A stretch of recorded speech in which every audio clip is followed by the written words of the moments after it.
Hello friends. Vardhan academy में आप सभी का स्वागत है। दोस्तों, आज की इस वीडियो में हम लोग जूनियर शिक्षक भर्ती से संबंधित जो हमारी साइंस की सीरीज चल रही है, ठीक है, साइंस की जो टॉपिक वाइज जो सीरीज चल रही है उसमें जो आज का हमारा टॉपिक है वो है सूक्ष्म जीव एवं उनका वर्गीकरण। ठीक है, तो सूक्ष्म जीव यहाँ पर देखिए, आपका ये सिलेबस है, इसमें देखिए यहाँ पर सूक्ष्म जीव एवं उनका वर्गीकरण। ठीक है, इसी चैप्टर को हम लोग आज की वीडियो में कंप्लीट करेंगे और जितनी भी इंपॉर्टेंट चीजें हैं उनको इसमें रखा गया है। तो चलिए आज की वीडियो स्टार्ट करते हैं। सबसे पहले देखते हैं सूक्ष्म जीव क्या होते हैं। ठीक है, सामान्यतः जो इंपॉर्टेंट चीजें हैं सिर्फ उन्हीं को इसमें रखा गया, पूरी कहानी इसमें नहीं लिखी जा सकती है क्योंकि अब समय बहुत कम है। ठीक है, तो जो पॉइंट वाइज है वही चीजें यहाँ पर हैं। पहले देखिए, सामान्यतः सूक्ष्मदर्शी की सहायता से देखे जाने वाले जीवों को सूक्ष्म जीव कहते हैं। सूक्ष्म जीव सर्वव्यापी होते हैं, अर्थात ये हवा, पानी, मिट्टी तथा जीवों के शरीर में भी पाए जाते हैं। सूक्ष्म जीव हमारे लिए लाभदायक एवं हानिकारक दोनों होते हैं। या बर्फीली शीत से उष्ण स्रोतों स्रोतों तक तथा मरुस्थल एवं दलदल में भी पाए जाते हैं, मतलब हर जगह सूक्ष्म जीव पाए जाते हैं। सूक्ष्म जीवों का वर्गीकरण अगर कर लें, सूक्ष्म जीवों को सामान्यतः 5 समूहों में बांटा गया है। विषाणु, ठीक है, वायरस, जीवाणु, कवक, शैवाल और प्रोटोजोआ। ठीक है, इन 5 भागों में इनको बांटा गया है सूक्ष्म जीव को। ठीक है, पूरी कोशिश की गई है कि जितनी भी इंपॉर्टेंट चीजें हैं वो सारी इसमें कर दी जाए, सिर्फ पॉइंट के अकॉर्डिंग। ठीक है, ये नहीं है कि पूरी कहानी इसमें बताई जाए। ठीक है, क्योंकि समय बहुत कम है इसलिए इस हिसाब से करवाया जा रहा है। ठीक, तो अब देखिए यहाँ पर विषाणु ये सारे हो गए। अब विषाणु में देखिए क्या इंपॉर्टेंट है, विषाणु सबसे सूक्ष्म होते हैं। ठीक है, विषाणु सबसे सूक्ष्म होते हैं। खोज किसने की थी? रूसी वैज्ञानिक दामित्री इवानोवस्की द्वारा सन 1892 में। और तंबाकू के मोजेक रोग पर सबसे पहले किस पर? तंबाकू का जो मोजेक रोग है उस पर किसने की थी? इवानोवस्की ने। सजीव तथा निर्जीव के बीच की कड़ी है। ठीक है, ये क्वेश्चन बहुत आता है कि बीच की कड़ी, ठीक है, कड़ी होगा। ठीक है, कुछ लोग इस चीज पे हम पे वो कर देते हैं कि सर हिंदी गलत है, तो ये जिससे मैंने पीडीएफ बनाई है उनसे गलती हो जाती है लिखने में, और मैं उसको यहाँ पर सही भी कर देता हूँ, तो इसको थोड़ा सा आप लोग नॉर्मल ही लिया करें। ठीक है, सजीव तथा निर्जीव के बीच की कड़ी क्या कहलाती है? विषाणु या फिर वायरस कह सकते हैं आप लोग। ठीक है, फिर देखिए सजीव लक्षण क्या होते हैं? न्यूक्लिक अम्ल का द्विगुणन, जीवित कोशिकाओं में पहुंचते ही सक्रिय होना। ठीक है, जीवित कोशिकाओं में जब पहुंचते हैं तब वो सक्रिय होते हैं, बाहर वैसे वो क्रिस्टल के रूप में होते हैं। प्रजनन करना तथा एंजाइमों का संश्लेषण करना, इसीलिए देखिए ये क्रिस्टली रूप में होते हैं और जब कोशिकाओं में पहुंचते हैं तो सक्रिय हो जाते हैं। ठीक है, सक्रिय, ठीक, सक्रिय हो जाते हैं, इसीलिए इनको सजीव तथा निर्जीव के बीच की कड़ी कहा जाता है। ठीक, ठीक है, समझ गए। नेक्स्ट है निर्जीव लक्षण, कोशिका रूप में ना होना। इसे क्रिस्टल बनाकर रखा जा सकता है, वही चीज है कि इसको क्रिस्टल बना के रखा जा सकता है, कोशिका के रूप में नहीं होता है। पूर्ण परजीवी होते हैं। विषाणु की परपोषी प्रकृति, पादप विषाणु, इनका न्यूक्लिक अम्ल आरएनए होता है। ठीक है, जंतु विषाणु, इनमें डीएनए तथा कभी कभी आरएनए भी पाया जाता है। बैक्टीरियोफेज या जीवाणु भोजी, इनमें डीएनए पाया जाता है, ये केवल जीवाणुओं पर ही आश्रित रहते हैं। रेट्रो विषाणु, जिन विषाणुओं में अनुवांशिक पदार्थ आरएनए होता है वो क्या कहलाते हैं? रेट्रो विषाणु, ये आपको पता होना चाहिए। जिन विषाणु में अनुवांशिक पदार्थ आरएनए होता है वो रेट्रो विषाणु कहलाते हैं। विषाणुओं से होने वाले रोग एवं पौधे तथा जंतु दोनों में।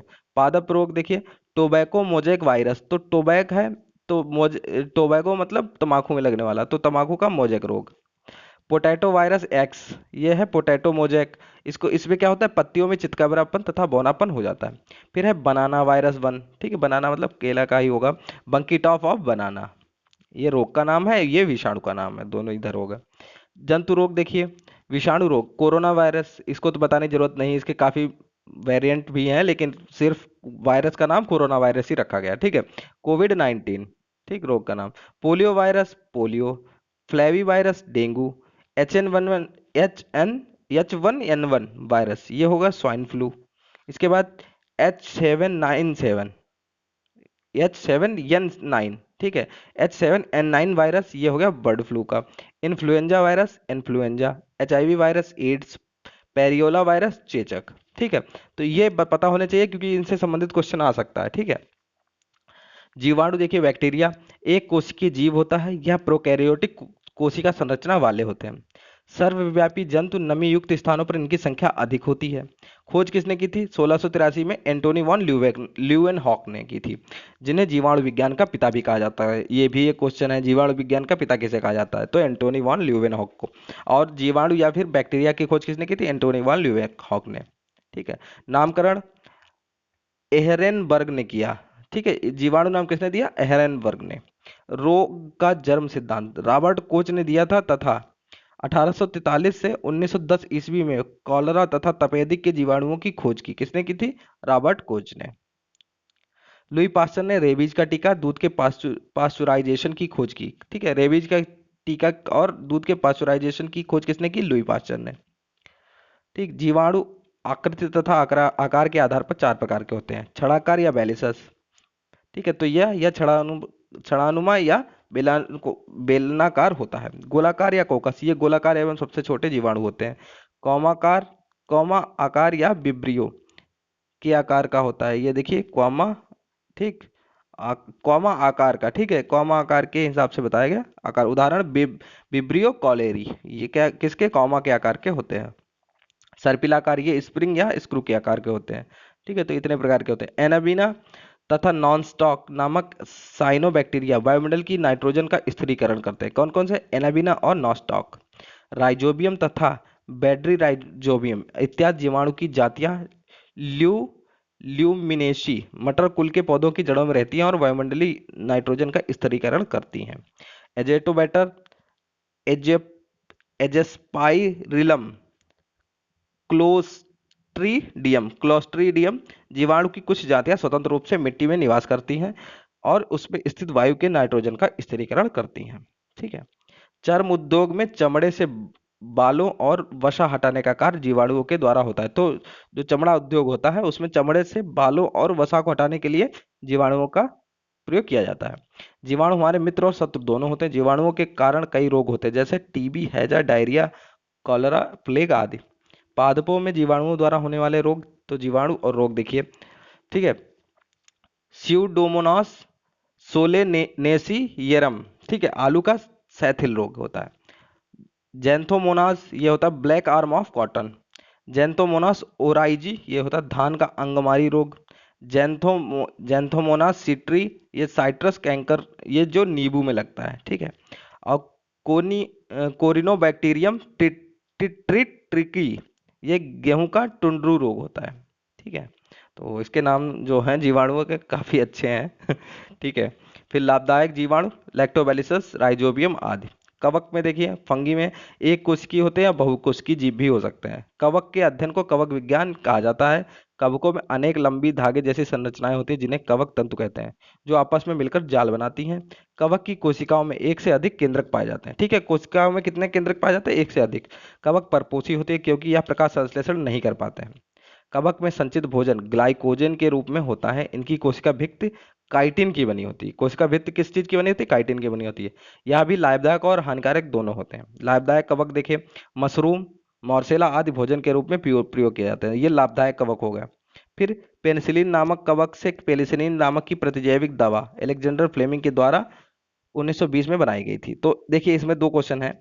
एक तो पेनिसिलिन, पेनिसिलियम नामक कवक से पेनिसिलिन, ये जो पेनिसिलिन है ये प्रतिजैविक दवा होती है। ठीक है, दवा हो गई। और इसकी जो पेनिसिलिन है इसकी खोज किसने की थी? अलेक्जेंडर फ्लेमिंग ने। दो क्वेश्चन यहाँ से हो गए। हानिकारक कवक कौन है? पादपों में रोग। रोग क्या? ब्लैक ब्लैक रस्ट रोग, ये पक्सीनिया हो गया कवक। ठीक, सरसों का सफेद रस्ट रोग। ठीक है, गेहूं का किट्टू रोग, आलू की अंगमारी। ठीक है, गन्ने का लाल अपक्षय रोग, मूंगफली का टिक्का रोग, आलू का मस्सा रोग, धान की भूरी अर्धचित्ती और आलू के पछेला अंगमारी। ये सारे किससे किससे होते हैं?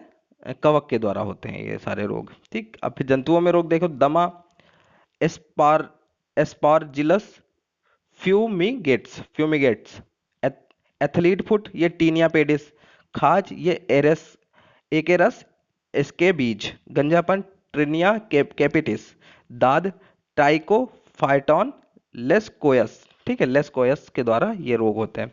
तो ये रोग और उससे होने जो कवक है, इन दोनों के नाम आपको पता होने चाहिए। शैवाल, शैवालों का अध्ययन फाइकोलॉजी कहलाता है। सामान्य भाषा में इसे काई कहते हैं। यह पादप कुल के होते हैं, अतः यह स्वपोषी होते हैं। यह सामान्यतः जल में पाए जाते हैं। कुछ शैवाल एक कोशिकीय जैसे क्लोरेला, क्लेमाइडोमोनास, अधिकांश बहुकोशिकीय होते हैं। शैवाल का शरीर थैलस कहलाता है। इसमें जड़, तना, पत्ती का अभाव होता है। शैवाल में पर्णहरित होता है परंतु संवहन ऊतक नहीं पाए जाते। शैवालों में उपस्थित वर्णकों के आधार पर इन्हें तीन प्रमुख वर्गों में विभाजित किया जाता है। ठीक है, क्लोरोफाइसी हरा शैवाल, हरे वर्णक के कारण, ठीक है, हरा वर्णक होता है। रोडोफाइसी लाल शैवाल, लाल वर्णक के कारण। और फियोफाइसी इसको भूरा शैवाल कहते हैं। ज्यादातर शैवाल हमारे लिए लाभदायक होते हैं। क्लोरेला शैवाल से क्लोरेलिन नामक प्रतिजैविक दवा बनाई जाती है। नदियों तथा समुद्रों में पाए जाने वाले डायटम्स का उपयोग टूथपेस्ट, तापरोधी ईंट तथा वार्निश एवं पेंट बनाने में होता है। भोजन के रूप में फोरफाइरा आल्बा सरगासन लेमिनेरिया नॉनस्टॉक, ये भोजन के रूप में। आयोडीन बनाने में लेमिनेरिया फ्यूकस एक्लोनिया, ठीक है। खाद्य के रूप में नॉस्टॉक एनाबीना केल्प। औषधियाँ बनाने में क्लोरेला लेमिनेरिया टिंचर आयोडीन, ठीक है। और क्लोरेना को अंतरिक्ष यात्रियों के भोजन एवं ऑक्सीजन के लिए उपयोग किया जाता है। क्लोरेला को अंतरिक्ष यात्रियों के भोजन एवं ऑक्सीजन के लिए प्रयोग किया जाता है, ये भी अच्छा है। कुछ शैवाल चाय की फसल में भी रोग उत्पन्न करते हैं। प्रोटोजोआ, इनका शरीर केवल एक कोशिकी होता है। इनके जीव द्रव्य में एक या अनेक केंद्रक पाए जाते हैं। इनके प्रचलन के लिए विशेष संरचनाएं होती हैं। उदाहरण अमीबा में फूटपाद, ठीक है, पैरामीशियम में सीलिया। ये स्वतंत्र जीवी एवं परजीवी दोनों प्रकार के होते हैं। इनमें सभी जैविक क्रियाएं जैसे भोजन, पाचन, श्वसन, उत्सर्जन, जनन एक कोशिकी शरीर के अंदर होती हैं। श्वसन एवं उत्सर्जन कोशिका की सतह से विसरण के द्वारा होते हैं, ठीक है। कोशिका की सतह से श्वसन और उत्सर्जन कैसे होते हैं? विसरण के द्वारा। कुछ प्रोटोजोआ मनुष्य में रोग उत्पन्न करते हैं, जैसे एंटामीबा हिस्टोलिटिका पेचिस, प्लाज्मोडियम मलेरिया। वैक्सीन का टीका, ठीक है, ये तो काफी इस समय चर्चा में। जब रोग कारक सूक्ष्मजीव हमारे शरीर में प्रवेश करते हैं तो उनसे लड़ने के लिए हमारा शरीर प्रतिरक्षी उत्पन्न करता है। अतः यदि मृत अथवा निष्क्रिय सूक्ष्मजीवों को स्वस्थ व्यक्ति के शरीर में प्रविष्ट कराया जाए, ठीक है, तो ये वैक्सीन के रूप में ही किया जाता है, ठीक है। ये तो आप लोगों ने सुना ही होगा। प्रविष्ट कराया जाए तो शरीर की कोशिकाएं उसी के अनुसार लड़ने के लिए प्रतिरक्षी उत्पन्न करके रोग कारक को नष्ट कर देती हैं। इसी प्रकार टीका वैक्सीन कार्य करता है। हैजा, क्षय, चेचक तथा हेपेटाइटिस जैसी अनेक बीमारियों को वैक्सीन द्वारा रोका जा सकता है। एडवर्ड जेनर ने 1798 में चेचक के टीके की खोज की थी। चेचक के टीके की खोज किसने की थी? एडवर्ड जेनर ने। पोलियो ड्रॉप बच्चों को दिया जाने वाला वास्तव में एक टीका है। अगर ओरल वैक्सीन कही जाए तो ओरल वैक्सीन कौन सी है? पोलियो ड्रॉप, ठीक है, ये भी एक वैक्सीन है, ठीक है। तो इस तरीके से जितनी भी इंपॉर्टेंट चीजें हैं वो यहाँ पे कंप्लीट करवा दी गई हैं। और अब हम लोग नेक्स्ट जो चैप्टर है उसके साथ मिलेंगे। अभी काफी चैप्टर्स हैं इसमें और पूरी कोशिश है कि ये आपका कंप्लीट करा दिया जाए जल्द से जल्द, ठीक है। तो दोस्तों आज की वीडियो में सिर्फ इतना ही। अगर आपके मन में कोई भी सवाल हो तो आप लोग कमेंट बॉक्स में पूछ सकते हैं। आज की वीडियो देखने के लिए धन्यवाद।